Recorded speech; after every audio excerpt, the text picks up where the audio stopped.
Movie fans Mike and Marcus ಇದೆರಡು character ಕೇಳಿರ್ತೀರ.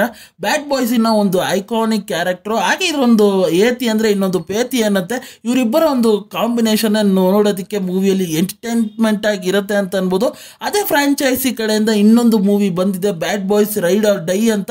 ಇದು 3ನೇ ಪಾರ್ಟಿನ ಸೀಕ್ವೆನ್ಸ್ ಮೂವಿ ಅಂತ ಅನ್ಬೋದು. ಖಂಡಿತ 3ನೇ ಪಾರ್ಟ್ ನೋಡಿದ್ರೆ 4ನೇ ಪಾರ್ಟ್ ಅರ್ಥ ಆಗುತ್ತೆ. ಹಲವಾರು ವಿಚಾರಗಳು ಇಂಟರ್ಲಿಂಕ್ ಆಗಿದೆ ಅಂತ ಅನ್ಬೋದು.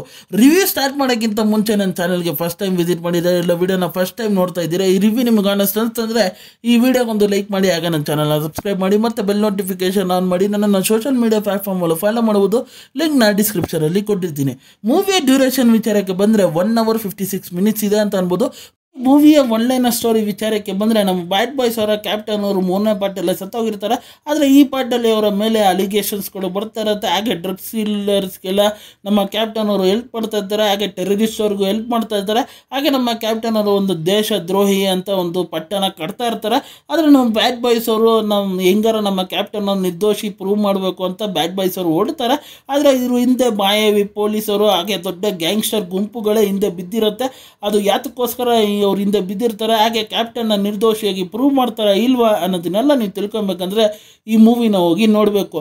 ಮೂವಿ ಸ್ಟಾರ್ಟಿಂಗಿಂದನೇ ನಮ್ಮ ಮೈಕ್ ಆ್ಯಂಡ್ ಮಾರ್ಕಸ್ ಇಬ್ಬರ ಕ್ಯಾರೆಕ್ಟರಿಂದನೇ ಸ್ಟಾರ್ಟ್ ಆಗುತ್ತೆ. ಅವರಿಬ್ಬರ ಐಕಾನಿಕ್ ಏನು ಡೈಲಾಗ್ ಡೆಲಿವರೀಸ್ಗಳಿದೆಯಲ್ಲ ಅದು ಪಂಚಿಯಾಗಿ ಎಂಟರ್ಟೈನ್ಮೆಂಟ್ ಆಗಿ ತೊಗೊಂಡೋಗುತ್ತೆ.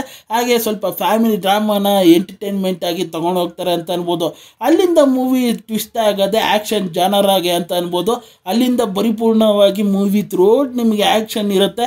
ಎಸ್ಪೆಷಲಿ ಆ ಶಾಪಲ್ಲಿ ನೋಡಿ ಆ್ಯಕ್ಷನ್ ಸೀಕ್ವೆನ್ಸ್ಗಳಾಗಲಿ, ಹಾಗೆ ಚಾಪರ್ ಸೀನ್ಸ್ಗಳಾಗಲಿ, ಹಾಗೆ ಆ ಕಾರೊಂದು ಬೆಂಕಿ ಸೀನ್ಸ್ಗಳಾಗಲಿ ಸಖತ್ ಎಂಟರ್ಟೈನ್ಮೆಂಟ್ ಆಗಿತ್ತು ಅಂತ ಅನ್ಬೋದು. ಅದ್ರ ನಡುವೆ ಆ ಜೈಲಲ್ಲಿ ಒಂದು ಆ್ಯಕ್ಷನ್ ಸೀಕ್ವೆನ್ಸ್ ಬರುತ್ತೆ, ಅದು ಇನ್ನೂ ಬೂಸ್ಟ್ ಅಪ್ ಆಗಿತ್ತು ಅಂತ ಅನ್ಬೋದು. ಹಾಗೆ ಆ ಕ್ಲೈಮ್ಯಾಕ್ಸಿನ ಒಂದು ಗನ್ ಶಾಟ್ ಜೊತೆಗೆ ಒಂದು ವಿಡಿಯೋ ಗೇಮ್ ರೀತಿ ಇತ್ತಲ್ಲ, ಅದಂತೂ ಲಿಟ್ರಲ್ ಆಗಿ ಮಜವಾಗಿತ್ತು ಅಂತ ಅನ್ಬೋದು. ಹಾಗೆ ಒಂದು ಸರ್ಪ್ರೈಸ್ ಎಲಿಮೆಂಟ್ ಆಗಿ ಒಂದು ಫ್ಯಾಮಿಲಿ ಆ್ಯಕ್ಷನ್ ಸೀಕ್ವೆನ್ಸ್ನ ಇಟ್ಕೊಂಡಿದ್ದಾರೆ. ಅದು ನೀವು ಮೂವಿ ನೋಡಿ ಎಂಜಾಯ್ ಮಾಡಿ, ಅದಂತೂ ಲಿಟ್ರಲ್ ಆಗಿ ಬೇರೆ ಲೆವೆಲ್ ಅಂತ ಹೇಳ್ತೀನಿ. ಹಾಗೆ ನನಗೆ ಮೂವಿಯಲ್ಲಿ ಇನ್ನೊಂದು ಮೇಜರಾಗಿ ಇಷ್ಟ ಆಗಿದೆ ಅಂದರೆ ನಮ್ಮ ಮಾರ್ಕಸ್ನ ಕ್ಯಾರೆಕ್ಟ್ರು. ಅವರು ಇನ್ನೇನು ಸಾಯಲ್ಲ, ನಾನು ಇಮ್ಮಾರ್ಟಲ್ ಅಂತ ಹೇಳ್ಕೊಂಡು ಮೂವಿ ಥ್ರೂಔಟ್ ಫನ್ ಮಾಡ್ಕೊಂಡು ಹೋಗ್ತಾ ಇರ್ತಾರೆ. ಅದು ಲಿಟ್ರಲ್ ಆಗಿ ನೋಡೋದಕ್ಕೆ ಎಂಟರ್ಟೈನ್ಮೆಂಟ್ ಆಗಿರುತ್ತೆ ಅಂತ ಅನ್ಬೋದು. ಹಾಗೆ ಮೂವಿ ಕ್ಲೈಮ್ಯಾಕ್ಸ್ ಹತ್ರ ಬರ್ತಾ ನಮಗೆ ಸ್ಟೋರಿ ಸ್ವಲ್ಪ ಪ್ರಿಡಿಕ್ಟೇಬಲ್ ಆಗಿದ್ರು ಕೆಲವೊಂದು ಅಂಶಗಳು ಮಜವಾಗಿರುತ್ತೆ. ಹಾಗೆ ಆ ಟ್ವಿಸ್ಟ್ ಆ್ಯಂಡ್ ಟರ್ನ್ಸ್ಗಳು ಸ್ವಲ್ಪ ಇಂಪ್ಯಾಕ್ಟ್ಫುಲ್ ಆಗಿ ಇರುತ್ತೆ ಅಂತ ಅನ್ಬೋದು. ಅಯ್ಯೋ ಇವ್ರು ಮಾಡಿದ್ದು ಅನ್ನೋದು ಆ ಕ್ಯೂರಿಯಾಸಿಟಿನ ಬಿಲ್ಡ್ ಮಾಡಿರೋ ವಿಧಾನ ಸಖತ್ ಬ್ಯೂಟಿಫುಲ್ ಆಗಿತ್ತು ಅಂತ ಅನ್ಬೋದು. ಹಾಗೆ ಮೂವಿಯ ವಿಜುವಲೈಸೇಷನ್ ವಿಚಾರಕ್ಕೆ ಬಂದರೆ ವಿಜುವಲಿ ಆ ರಿಚ್ನೆಸ್, ಆ ಎಫೆಕ್ಟ್ಸ್ ವರ್ಕ್ಗಳು ಸಖತ್ ಬ್ಯೂಟಿಫುಲ್ ಆಗಿ ಮಾಡಿದ್ದಾರೆ ಅಂತ ಅನ್ಬೋದು. ಹಾಗೆ ಮೂವಿಯಲ್ಲಿ ಡೈಲಾಗ್ಸ್ಗಳು ಬರ್ಕೊಂಡಿರೋ ವಿಧಾನ, ಡೈಲಾಗ್ಸ್ ಜೊತೆ ಆ ಕಾಮಿಡಿ ಹ್ಯೂಮರ್ ಎಲಿಮೆಂಟ್ಸ್ಗಳನ್ನು ಆ್ಯಡ್ ಆನ್ ಮಾಡಿರೋದು ಸಖತ್ ಎಂಟರ್ಟೈನ್ ಮಾಡುತ್ತೆ ಅಂತ ಅನ್ಬೋದು.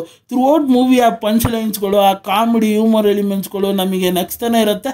ಅಷ್ಟು ಬ್ಯೂಟಿಫುಲ್ ಆಗಿ ಬರ್ಕೊಂಡಿದ್ದಾರೆ ಅಂತ ಅನ್ಬೋದು. ಹಾಗೆ ಐಕಾನಿಕ್ ಸಾಂಗ್ನ ಹಾಕ್ತಾರೆ, ಬ್ಯಾಡ್ ಬಾಯ್ಸ್ ಅಂತ ಹಾಕೊಂಡು ಮೂವಿಯ ಪ್ರತಿಯೊಂದು ಸೀನ್ಸ್ಗಳು ಆ ಎಲಿವೇಶನ್ಸ್ಗಳನ್ನು ಕೊಟ್ಕೊಂಡು ಸಖತ್ ಮಜವಾಗಿ ತಗೊಂಡು ಹೋಗ್ತಾರೆ ಅಂತ ಅನ್ಬೋದು. ಹಾಗೆ ಮೂವಿಯಲ್ಲಿ ಆ ಕೆಲವೊಂದು ವಿಜುವಲಿ ಆ್ಯಕ್ಷನ್ ಸೀಕ್ವೆನ್ಸ್ಗಳೆಲ್ಲ ನೋಡೋದಕ್ಕೆ ಸಖತ್ ಬ್ಯೂಟಿಫುಲ್ ಆಗಿ ಕೊರಿಯೋಗ್ರಾಫ್ ಮಾಡಿದ್ದಾರೆ ಅಂತ ಅನ್ಬೋದು. ಹಾಗೆ ಈ ಮೂವಿ ಖಂಡಿತ ಒಂದು ಓವರ್ ಆಲ್ ಆಗಿ ಫ್ಯಾಮಿಲಿ ಸಮೇತ ನೋಡ್ಬೋದಂಥ ಮೂವಿ. 1-2-3 ಸೀನ್ಸ್ಗಳು ಹಾಗೆ ಹೀಗೆ ಇದೆ, ಅಷ್ಟು ಬಿಟ್ಟರೆ ಖಂಡಿತ ಒಂದು ಚಿಕ್ಕ ಮಕ್ಕಳನ್ನು ಇಟ್ಕೊಂಡು ನೋಡ್ಬೋದಾದಂಥ ಮೂವಿ. ಲಿಟ್ರಲ್ ಆಗಿ ಎಂಟರ್ಟೈನ್ಮೆಂಟ್ ಆಗುತ್ತೆ ಅಂತ ಅನ್ಬೋದು. ಖಂಡಿತ ಸ್ಟೋರಿ ಮೇಲೆ ಫೋಕಸ್ ಮಾಡಬೇಡಿ. ಹಾಗೆ ಈ ಮೂವಿ ಅಮೆಜಾನ್ ಪ್ರೈಮಲ್ಲಿ ಸ್ಟ್ರೀಮ್ ಆಗ್ತಾ ಇದೆ. ಹಾಗೆ ಈ ಮೂವಿಗೆ ನನ್ನ ರೇಟಿಂಗ್ ವಿಚಾರಕ್ಕೆ ಬಂದರೆ ನಾನು 5ಗೆ 3 ಸ್ಟಾರ್ ಕೊಡ್ತೀನಿ ಅಂತ ಅನ್ಬೋದು. ಹಾಗೆ ಈ ರಿವ್ಯೂ ನಿಮಗೆ ಇಷ್ಟ ಆಯಿತು, ಈ ವಿಡಿಯೋ ಆನೆಸ್ಟ್ ಅನಿಸ್ತಂದರೆ ಈ ವಿಡಿಯೋಗೊಂದು ಲೈಕ್ ಮಾಡಿ, ಹಾಗೆ ನನ್ನ ಚಾನಲ್ನ ಸಬ್ಸ್ಕ್ರೈಬ್ ಮಾಡಿ ಮತ್ತು ಬೆಲ್ ನೋಟಿಫಿಕೇಶನ್ ಆನ್ ಮಾಡಿ. ನಿಮ್ಮ ಅನಿಸಿಕೆ ಅಭಿಪ್ರಾಯ ಏನಿದ್ರು ಕಮೆಂಟ್ ಮೂಲಕ ತಿಳಿಸ್ಬೋದು. ಹಾಗೆ ಈ ವಿಡಿಯೋ ಇಷ್ಟ ಆಯಿತು ಅಂದರೆ ಎಲ್ಲರಿಗೂ ಶೇರ್ ಮಾಡಿ. ಮತ್ತೆ ಮುಂದಿನ ರಿವ್ಯೂಯಲ್ಲಿ ಸಿಗ್ತೀನಿ. ಅಲ್ಲಿ ತನಕ ನನ್ನ ಚಾನಲ್ಗೆ ಸ್ಟೇ ಟ್ಯೂನ್ ಆಗಿರಿ.